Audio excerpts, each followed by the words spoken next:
Bienvenue sur Vétologie, le premier podcast francophone consacré à l'éthologie vétérinaire. Cet épisode a été réalisé en partenariat avec Cani Gourmand, distributeur d'articles de mastication et de jouets pour chiens. C'est une première pour nous et cet épisode sur la mastication était aussi une occasion de récompenser votre fidélité. Vous pouvez dès maintenant utiliser le code promo Vétologie sans accent sur le site www.canigourmand.com. Et un concours sera également organisé par le compte Instagram de Cani Gourmand. Un grand merci au site pour le partenariat.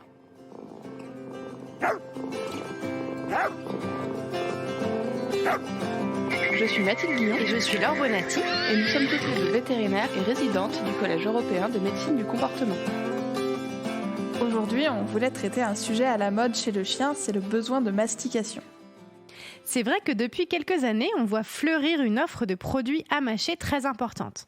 Alors, il y a les traditionnels bois de serre, mais il y a également plein de produits qui sont généralement récupérés des abattoirs. Ce sont des produits non consommés par les humains et appréciés par les chiens. On s'est dit que ce serait intéressant d'aller chercher un peu ce que dit la science sur le sujet. Et on a trouvé effectivement quelques infos à vous partager. Déjà, lors du congrès du Collège européen de médecine du comportement de 2021, nous avions assisté à une présentation sur ce besoin de mastication chez le chien. Cette présentation disait qu'il était possible que la mastication augmente le taux de sérotonine des chiens. En effet, une étude préliminaire portant sur 5 chiens de refuge connus pour présenter des troubles du comportement a évalué le taux de sérotonine urinaire 6 heures avant et 6 heures après une session de 30 minutes de mastication. Alors Mathilde, je crois que pour commencer, il faut qu'on explique ce qu'est la sérotonine. Donc la sérotonine, c'est un neurotransmetteur. Et les neurotransmetteurs, ce sont les molécules qui, en gros, permettent aux neurones de communiquer entre eux et donc d'entraîner des réactions au sein du cerveau, puis au sein de l'organisme tout entier. Pour préciser un peu, les neurones, ce sont des cellules qu'on trouve partout dans l'organisme et qui vont servir à piloter toutes les fonctions de l'organisme. Les neurones se pilotent aussi entre eux et se transmettent des messages les uns aux autres via des zones d'échange qu'on appelle des synapses. C'est au sein de ces synapses que sont sécrétés ces fameux neurotransmetteurs. Et il en existe plein de différents des neurotransmetteurs. Ils assurent chacun des fonctions propres dans des zones du cerveau précises. La sérotonine, par exemple, va agir dans plusieurs zones du cerveau et va avoir des effets sur la régulation de l'anxiété, de l'impulsivité et de l'agressivité. Mais elle joue aussi un rôle dans la prise alimentaire, dans le contrôle du mouvement, dans la régulation du sommeil. Et donc, vous l'aurez compris, pour nous, en médecine du comportement, la sérotonine, c'est important. On suspecte aussi qu'en médecine humaine, la sérotonine ait un rôle dans le déclenchement des états dépressifs. Bref, pour revenir à nos fameux chiens de refuge, il s'agissait bien d'une étude préliminaire. On ne peut malheureusement pas conclure grand-chose sur un effectif de 5 chiens, sans groupe témoin pour comparer les résultats. Mais l'étude montrait quand même une augmentation du taux de sérotonine urinaire pour 4 des 5 chiens après la séance de mastication. On peut déjà noter que c'est intéressant d'aller chercher la sérotonine dans les urines. Ça évite de soumettre les chiens à une prise de sang stressante puisqu'on peut récupérer de l'urine émise spontanément. Les auteurs du papier ont supposé que la sérotonine urinaire est le reflet de la sérotonine dans le sang. Ensuite, les chercheurs ont décrit, de manière subjective, que les chiens paraissaient aussi plus calmes et moins stressés après la session de mastication. C'est pas suffisant pour affirmer avec certitude que la mastication a un effet apaisant chez le chien, mais c'est suffisant pour éveiller la curiosité sur le sujet en tout cas. Chez l'humain, on a un peu étudié les effets du chewing-gum, à la fois sur le stress, mais aussi sur la concentration et sur les capacités de mémorisation.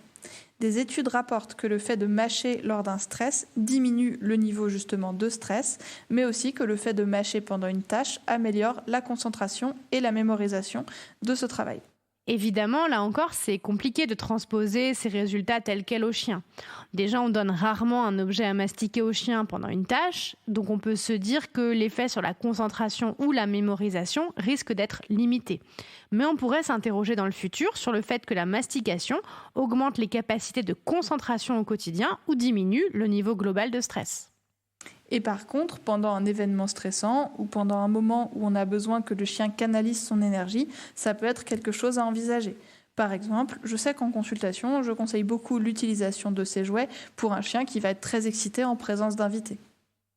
Bon, il y a évidemment quelques précautions à prendre. Par exemple, si le chien a tendance à défendre ses ressources, il vaut mieux qu'il soit isolé lorsqu'il reçoit ces objets. En effet, ce sont souvent des objets qui ont une très forte valeur pour le chien car ils sont très appétants.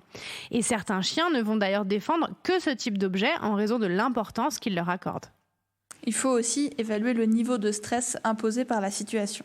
Par exemple, si votre chien est très stressé lorsque vous le laissez seul ou s'il a très peur des orages, il ne faut pas imaginer que lui laisser des objets à mastiquer va vous changer la vie et lui changer la vie. Le risque, par contre, c'est que votre chien associe l'arrivée de ces objets à l'événement qui le stresse et se mette donc à les refuser parce que ça va déclencher chez lui un stress. Donc on se contente d'utiliser ces objets pour un stress modéré et c'est rarement de toute façon la seule mesure à employer. Ce qu'on peut se dire, c'est que ces objets vont sûrement contribuer à apporter des émotions positives. D'abord parce que manger quelque chose qu'on aime, ça apporte du plaisir et ça contribue donc à améliorer le bien-être. Le fait d'associer l'humain à l'arrivée de ces objets peut aussi contribuer à améliorer la relation humain-chien. L'utilisation des jeux de mastication a été un peu étudiée au Royaume-Uni par un questionnaire à destination des propriétaires. Ce questionnaire visait surtout à comprendre les habitudes des propriétaires de chiens et les risques encourus à utiliser ces jeux. 94% des personnes ayant répondu rapportaient avoir recours à l'utilisation de ces jouets. Seulement 4% d'entre eux avaient eu besoin de soins vétérinaires à cause d'eux. Les propriétaires ne rapportaient pas de diminution de la motivation à jouer et à interagir avec eux causée par la mastication. Il rapportait aussi que les chiens avaient tendance à utiliser ces jouets dans des situations stressantes, quand ils étaient seuls ou lors d'un changement dans leur routine. Il serait donc intéressant d'objectiver cette donnée pour voir si spontanément les chiens vont chercher ces objets lors d'un stress ou si ces activités sont favorisées par l'ennui ou simplement si les propriétaires fournissent davantage ces jouets lorsqu'ils anticipent un stress chez leur chien. Bref, il y a beaucoup de pistes pour de futures recherches sur le sujet. En tout cas, des articles indiquent d'ores et déjà que fournir du matériel de mastication dans la salle d'attente des cliniques vétérinaires contribuera à diminuer le stress des chiens. C'est pas très étonnant, car si le chien apprécie ce type d'objet, ça améliorera de toute façon son état émotionnel. Reste à savoir si c'est la mastication en elle-même ou le plaisir gustatif éprouvé qui a une influence. Oui Mathilde. Bon, en tout cas, il faut aussi être vigilant sur les matériaux utilisés. Des matériaux trop durs peuvent causer des fractures dentaires par exemple, et des objets trop petits peuvent être avalés d'un seul coup. Enfin, pour les objets crus ou mal conservés, ils peuvent également contenir un certain nombre de bactéries et donc potentiellement causer des troubles, notamment digestifs aux chiens. Donc il faut bien faire attention à la provenance de ces objets et les choisir au cas par cas. En tout cas, nous, on recommande l'usage de ces jouets qui peuvent vraiment contribuer au bien-être des chiens. N'hésitez pas à nous dire si vous avez observé, vous, des effets bénéfiques de votre côté. On espère que c'est désormais plus clair pour vous. Ces jouets de mastication peuvent être un enrichissement particulièrement intéressant, mais bon, ils ne vont pas résoudre tous les problèmes de votre animal, ça c'est sûr. N'hésitez pas à nous poser toutes vos questions et à nous faire part de vos témoignages sur ce sujet via notre compte Instagram ou par mail vetologie.podcast@gmail.com. Et si cet épisode vous a plu, n'hésitez pas à vous abonner et à le partager. On vous dit à très bientôt dans Vétologie.